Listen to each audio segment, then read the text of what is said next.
Hi എല്ലാവർക്കും നമ്മുടെ food കോർട്ടിലേക്ക് വീണ്ടും സ്വാഗതം. ഇന്ന് ഞാൻ വന്നിട്ടുള്ളത് നമ്മുടെ ബാക്കി വന്ന് ചപ്പാത്തി വെച്ചിട്ട് ചെയ്യാൻ പറ്റുന്ന ഒരു അടിപൊളി റെസിപ്പി ആയിട്ടാണ് കേട്ടോ. അപ്പോൾ ഇത് നമ്മൾ പച്ചക്കറികളൊക്കെ ചേർത്തിട്ട് നല്ല ഹെൽത്തി ആയിട്ടുള്ളൊരു ചപ്പാത്തിയുടെ ഒരു വേർഷനാണ്. അപ്പോൾ സാധാ ചപ്പാത്തി കഴിച്ച് മടുത്തിട്ടുണ്ടെങ്കിൽ ഇതുപോലെ ട്രൈ ചെയ്ത് നോക്കുക, ഉറപ്പായിട്ട് ഇഷ്ടമാവും. കുട്ടികൾക്ക് ലഞ്ച് ബോക്സിൽ നമുക്കിത് കൊടുത്തു വിടാം, നല്ല ഹെൽത്തിയാണ്.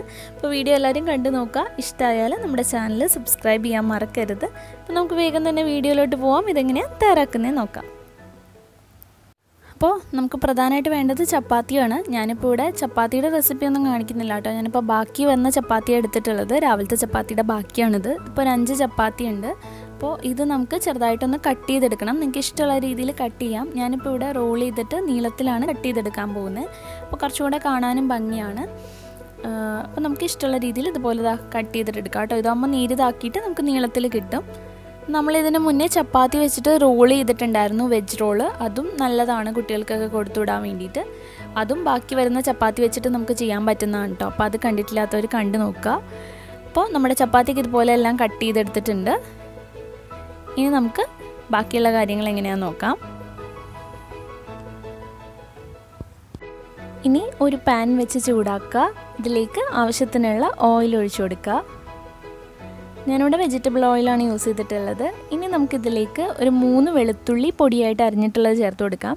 ഈ വെളുത്തുള്ളി ചേർക്കുമ്പോൾ ഒരു നല്ല ഫ്ലേവർ കിട്ടും. നമ്മൾ സാധാരണ ഫ്രൈഡ് റൈസും അല്ലെങ്കിൽ അങ്ങനെയുള്ള കാര്യങ്ങളൊക്കെ ചെയ്യുന്ന പോലെ നല്ല ടേസ്റ്റ് കിട്ടും. പിന്നെ ഇതിലേക്ക് ഒരു 2 പച്ചമുളക് ചേർത്തിട്ടുണ്ട്. ഇത് രണ്ടും ഒന്ന് വഴറ്റിയിടുന്ന ശേഷം നമുക്കിതിലേക്ക് ഒരു സവാള ചെറുതായിട്ട് പൊടിയായിട്ട് അരിഞ്ഞിട്ടുള്ളതാണ്, അത് ഇതിലേക്ക് ചേർക്കുന്നുണ്ട്.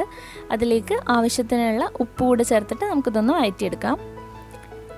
സവാളയൊക്കെ ചെറുതായി ഒന്ന് വഴന്നു ആ ഒരു സമയത്ത് നമുക്കിതിലേക്ക് പച്ചക്കറികൾ ചേർക്കാം. അപ്പം ഞാനിവിടെ ഒരു ക്യാരറ്റ് ഇതുപോലെ നല്ല നീരിതാക്കി അരിഞ്ഞെടുത്തിട്ടുള്ളതാണ്, അത് ഇതിലേക്ക് ചേർക്കുന്നുണ്ട്. ഞാനിവിടെ നീളത്തിലാണ് അരിഞ്ഞിട്ടുള്ളത്. നമ്മൾ ആ ചപ്പാത്തിയുടെ ആ ഒരു മോഡലിൽ തന്നെയാണ് കേട്ടോ എല്ലാം അരിഞ്ഞിട്ടുള്ളത്. പിന്നെ ഇതിലേക്ക് ഒരു ക്യാപ്സിക്കം നീളത്തിൽ അരിഞ്ഞിട്ട് ചേർക്കുന്നുണ്ട്.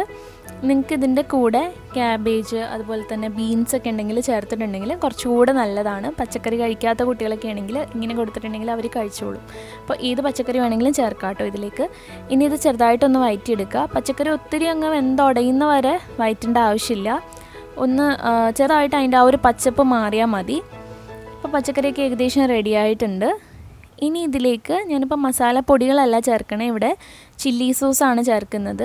അപ്പോൾ 1 table spoon red chilli sauce ചേർക്കുന്നുണ്ട്. നിങ്ങളുടെ അടുത്ത് ചില്ലി സോസ് ഇല്ലെങ്കിൽ പകരം വേണമെങ്കിൽ മുളക് പൊടി ചേർത്ത് കൊടുത്താൽ മതി. ഇനി ഇതിലേക്ക് 2 ടേബിൾ സ്പൂൺ ടൊമാറ്റോ സോസും ചേർക്കുന്നുണ്ട്. ടൊമാറ്റോ സോസ് ചേർക്കുമ്പോൾ നല്ലൊരു ഫ്ലേവർ കിട്ടും. പിന്നെ ഇതിലേക്ക് 1 ടേബിൾ സ്പൂൺ വിനാഗിരിയുമാണ് ചേർക്കുന്നത്. ചെറുതായിട്ടൊരു പുളിപ്പും കൂടെ കിട്ടാൻ വേണ്ടിയിട്ടാണ്. അപ്പോൾ ഞാനിവിടെ ഇത്രയും ചേർക്കുന്നുള്ളൂ. ഞാൻ പറഞ്ഞ പോലെ നിങ്ങൾക്ക് സോസ് ഇല്ലെങ്കിൽ ചെറുതായിട്ട് മുളക് പൊടി ചേർത്ത് കൊടുത്താലും മതി. ടൊമാറ്റോ സോസ് ചേർത്തിട്ടുണ്ടെങ്കിൽ നല്ല ടേസ്റ്റ് കിട്ടും, കുട്ടികൾക്കും അത് ഒരുപാട് ഇഷ്ടമാവും. ടൊമാറ്റോ സോസ് നമുക്ക് വീട്ടിൽ തന്നെ തയ്യാറാക്കി ചേർക്കുകയാണെങ്കിൽ കുഴപ്പമില്ലല്ലോ. പിന്നെ ഇതിലേക്ക് കുരുമുളക് പൊടി ചേർക്കുന്നുണ്ട്. അതൊരു 1/4 ടീസ്പൂൺ ചേർക്കുന്നുള്ളൂ, കാരണം ഓൾറെഡി കുറച്ച് സോസിൻ്റെ എരിവുണ്ട്. അപ്പോൾ ഞാനൊരു 1/4 ടീസ്പൂൺ കുരുമുളക് പൊടിയും ചേർത്തിട്ട് നന്നായിട്ട് യോജിപ്പിച്ചെടുത്തിട്ടുണ്ട്. അതിനുശേഷം നമുക്കിതിലേക്ക് നമ്മൾ അരിഞ്ഞു വെച്ചിട്ടുള്ള ചപ്പാത്തി ചേർത്ത് കൊടുക്കുക. എന്നിട്ട് നന്നായിട്ട് അങ്ങ് യോജിപ്പിച്ചെടുക്കുക. ഇനി നമ്മൾ സാധാരണ ഫ്രൈഡ് റൈസ് ഒക്കെ ചെയ്യുന്ന പോലെ റൈസ് ഇട്ടിട്ട് നന്നായി അങ്ങ് യോജിപ്പിച്ചെടുക്കില്ലേ, അതേപോലെ ഒരു മിനിറ്റ് നന്നായിട്ട് അങ്ങ് യോജിപ്പിച്ചെടുത്താൽ മാത്രം മതി. ഇപ്പോൾ അത്യാവശ്യം നമ്മുടെ സോസിലൊക്കെ ഉപ്പുള്ളതുകൊണ്ട് ഉപ്പൊക്കെ ഉണ്ട് കറക്റ്റായിട്ട്, അതുപോലെ എരിവുമുണ്ട്. പിന്നെ നിങ്ങൾക്ക് എരിവ് വേണമെങ്കിൽ മാത്രം കുരുമുളക് പൊടി കുറച്ചുകൂടെ ഒന്ന് തൂവി കൊടുത്താൽ മതി ലാസ്റ്റ്. ഇപ്പോൾ നമ്മുടെ ചപ്പാത്തി ഒരു വെജ് മിക്സ് ഇവിടെ റെഡി ആയിട്ടുണ്ട്. ഞാനതിലേക്ക് ലാസ്റ്റ് കുറച്ച് മല്ലിയില കൂടെ ഇട്ട് കൊടുക്കുന്നുണ്ട്. അപ്പോൾ ഇത്രേ ഉള്ളൂ, വളരെ സിമ്പിളായിട്ട് നമുക്കിത് തയ്യാറാക്കി എടുക്കാം. നല്ല ടേസ്റ്റുമാണ് കഴിക്കാനായിട്ട്. അപ്പോൾ ഇത്രേ ഉള്ളൂ, വളരെ സിമ്പിളായിട്ട് തയ്യാറാക്കാൻ പറ്റുന്ന റെസിപ്പിയാണ്. രാവിലത്തെ ചപ്പാത്തിയൊക്കെ ബാക്കിയുണ്ടെങ്കിൽ വൈകിട്ട് ഉറപ്പായിട്ട് ഇതുപോലെ നിങ്ങളൊന്ന് ട്രൈ ചെയ്ത് നോക്കുക. അതുപോലെ കുട്ടികളുടെ ലഞ്ച് ബോക്സിലും ഇടയ്ക്ക് ഇതുപോലെയൊക്കെ കൊടുത്തു വിട്ട് നോക്കുക. മാക്സിമം ഇതിൽ വേറെ പച്ചക്കറികളൊക്കെ ചേർക്കാം, അപ്പോൾ കുറച്ചുകൂടെ നല്ലതാണ്. പച്ചക്കറി കഴിക്കാത്ത കുട്ടികളാണെങ്കിലും അവർക്കത് ഇഷ്ടമാവും ഇതിൽ ചേർത്ത് കഴിക്കുമ്പോൾ. അപ്പോൾ ഏതാണ് നൂഡിൽസൊക്കെ പോലെ നമുക്ക് അതിനൊക്കെ പകരമായിട്ട് ഇതുപോലെ ചപ്പാത്തി വെച്ചിട്ടൊക്കെ ചെയ്ത് കൊടുക്കുക. അപ്പോൾ നല്ല ഹെൽത്തിയുമാണല്ലോ. അപ്പോൾ എല്ലാവരും ട്രൈ ചെയ്തിട്ട് അഭിപ്രായങ്ങൾ കമൻറ്റ് ചെയ്യാൻ മറക്കരുത്.